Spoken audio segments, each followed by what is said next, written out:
The further west you walk, Woody remembered, the browner, hotter, stiller, and emptier the country gets. I met the hard rock miners, old prospectors, desert rats, and whole swarms of hitchhikers and migratory workers squatted with their little piles of belongings in the shade of the big signboards out across that flat, hard crust, gravelly desert. Kids chasing around in the blistering sun, and ladies cooking scrappy meals in sooty buckets and scouring the plates clean with sand. And the young folks in work pants, khaki and whipcord slacks, cotton dresses, they'd gather around us, and sometimes they'd sing too. But sometimes they'd just stand real quiet and listen. And I knowed what they was thinking about.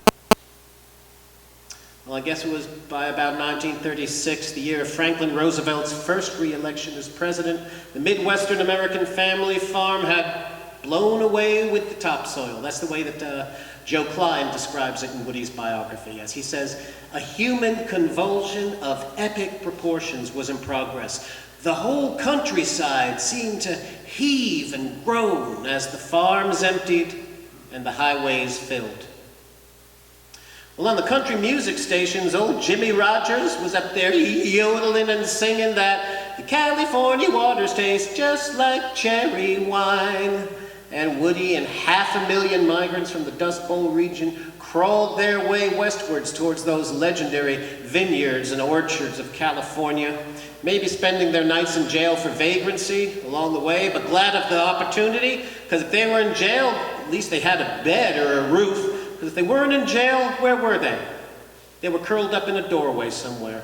Maybe they were festering away in some cockroach-infested flop house somewhere. Maybe they were rotting away in one of those migrant camps that were springing up like mushrooms all across the American landscape, coast to coast, on the edges of cities and under railroad bridges and next to the town dumps, where whole families are living in old packing crates and old car bodies and old shacks made of corrugated iron and burlap all tied together. Now, no matter where these places, these tent cities were across the country, they all shared the same name, Hooversville, in honor of the President Herbert Hoover, on whose unsympathetic watch the Dust Bowl was ushered in.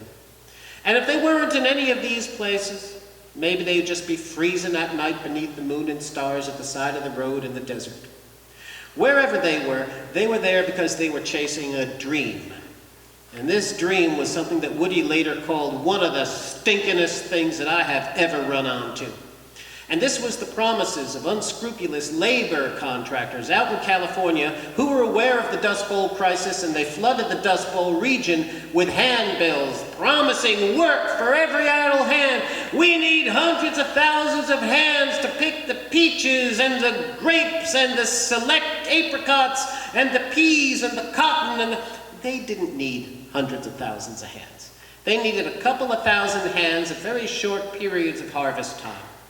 You can work out the implications for wages if you can exploit a situation and engineer it so that you've got hundreds of thousand people chasing a couple thousand jobs. And also, if you were a Dust Bowl migrant, you got your hand on one of these handbills, you wouldn't be promised a job. The contractor or the contractor's agent, he'd say, well, I'll tell you what, I know of a farmer out there in the San Joaquin Valley, California. He could use a couple of good hands picking in a couple of, about 2 weeks or so. I mean, I can't promise you nothing, but I tell you what, you give me $10 and I will give you his address. And a lot of people, desperate people, took the bait. And on the way out to the California line, they met a lot of broke, busted, and disgusted migrants coming back the other way with that old yellow handbill crumpled up in their hands, saying, I didn't find nothing out there. If you don't believe me, I guess you got to find out for yourself. But I didn't find nothing out there. And those migrants that continued along the way, hopeful as they were, arriving at the California border, they were stopped cold. Because the Los Angeles Police Department panicked. They set up highly illegal, highly unconstitutional roadblocks in the major points of entry into the state of California.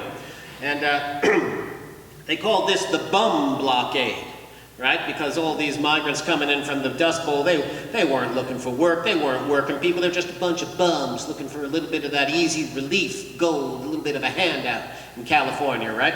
And this bum blockade was championed by this huge, growing anti-migrant bloc, spearheaded by the Los Angeles Times, the William Randolph Hearst newspapers, chambers of commerce. Right? Now, first of all, this was hundreds of miles outside the LAPD's jurisdiction. I'm going to ask you, how many of you have been to Los Angeles? How many of you have not been to Los Angeles?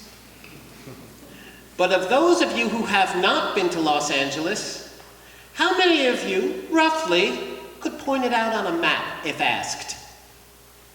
It was pretty good. It was pretty good. I mean, I don't know how many of my fellow Americans could do that with the Isle of Wight. Los Angeles is as far west as you can get. It is on the ocean.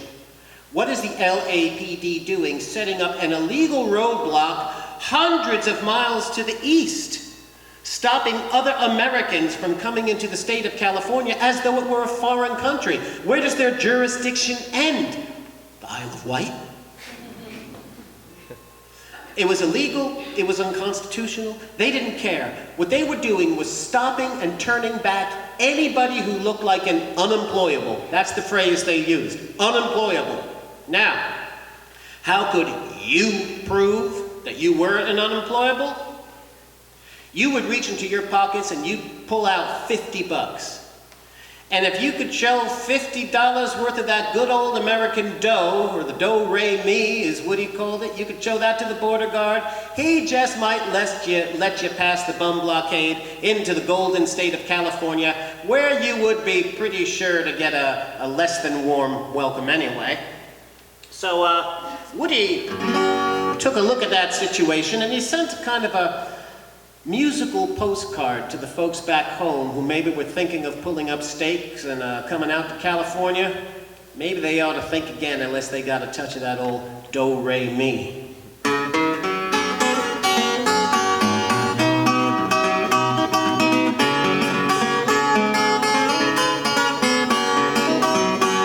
Now lots of folks back east, they say they're leaving home every day, beating that hard old dusty way to the California line.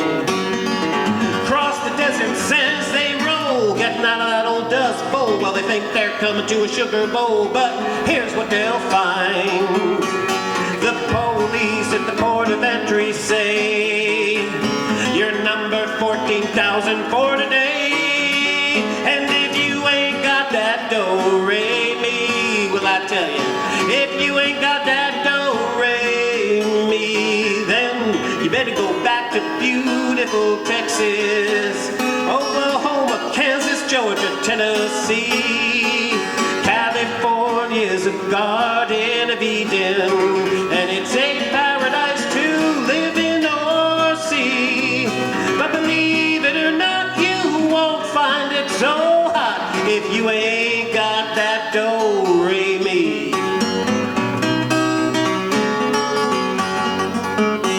Now if you want to buy a home or farm, that can't do nobody no harm. Take your vacation by the mountains or the sea, but you better not swap your cow for a car. Better stay right where you are. You better take this little tip from me, 'cause I look through the want ads every day, and the headlines in the papers always say, hey, you ain't got that do-re-mi, you ain't got that do-re-mi. Well then you better go back to beautiful Texas, Oklahoma, Kansas, Georgia, Tennessee. California's a garden of Eden, and it's a paradise to live in or see. But believe it or not, you won't find it so hot if you ain't got that